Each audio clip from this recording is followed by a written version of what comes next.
artists. Today we are going to work on a project using color, washes, and brush techniques. First, we need to select one piece of watercolor paper and tape it to our work surface. We need to prepare our tape so that it doesn't ruin our paper when we remove it at the end of the project.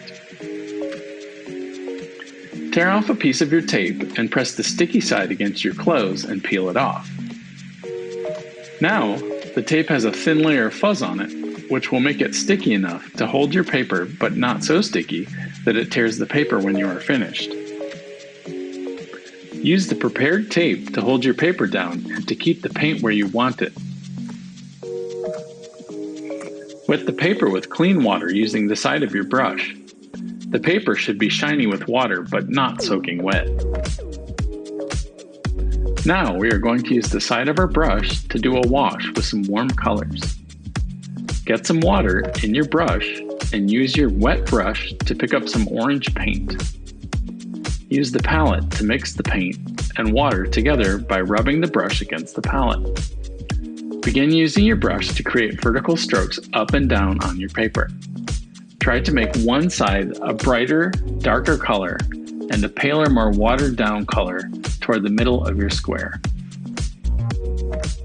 You might need to add paint or water to get the colors that you want. Less paint means a paler color. More paint makes a darker or brighter color. Clean your brush with water so that you can change colors. Repeat the process using yellow paint from the other side of your square. If you get too much water on your paper, you can remove it by drying your brush on your paper towel and using the brush to lift the water off of your paper. Follow your original brush strokes so that it looks smooth and even. It takes practice.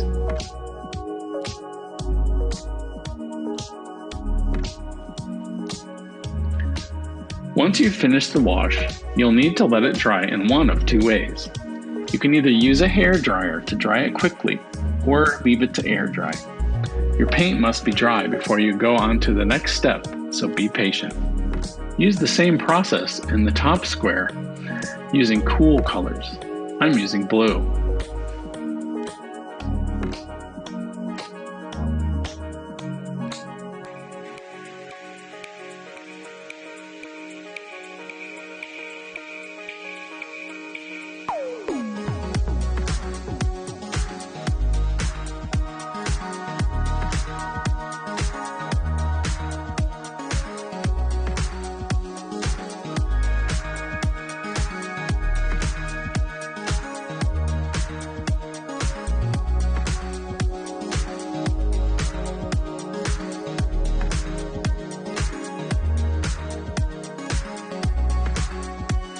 Once that is dry, you're ready to practice some brush strokes.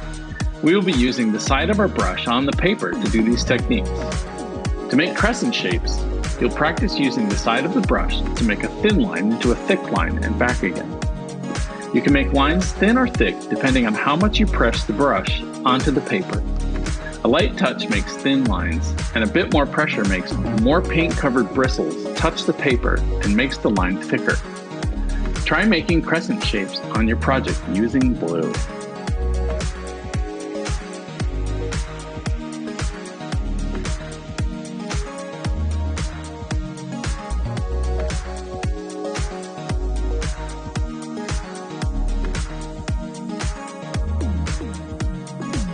Now we're going to use the side of the brush to make different lines on the paper.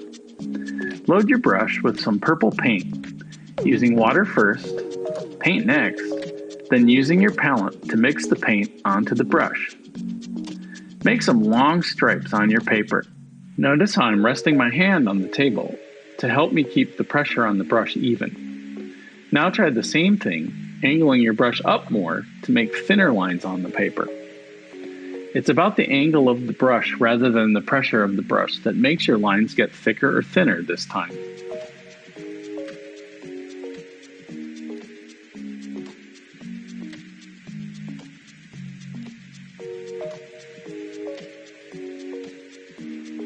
Let it dry. Let's try another technique. Clean your brush and load it with some red paint. Let's go to the orange and yellow wash and make vertical strokes that get thicker and thinner. Angle your brush to be straight up and down instead of sideways as you paint this time. We're going to use pressure on the brush as we paint the line to make the line get thicker, and then reduce the pressure on the brush to make it get thinner again.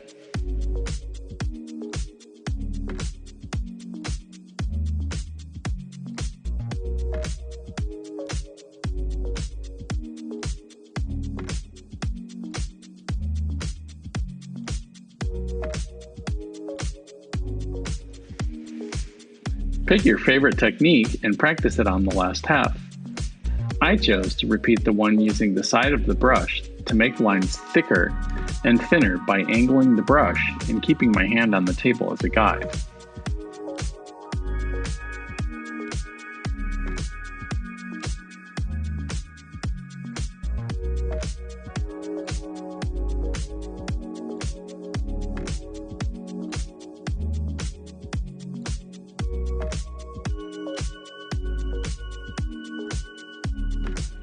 Now you can let it dry.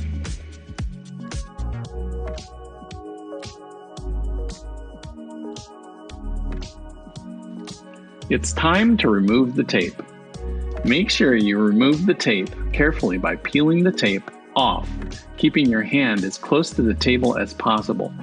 This will reduce the chance of ripping your artwork when you remove the tape. Go slowly.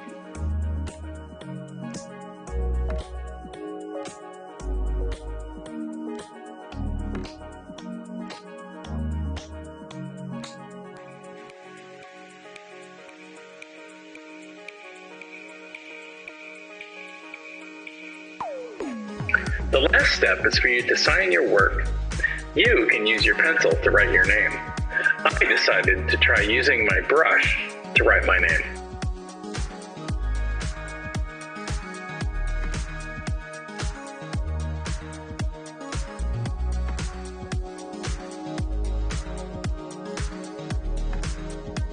Keep practicing, and I'll see you next time.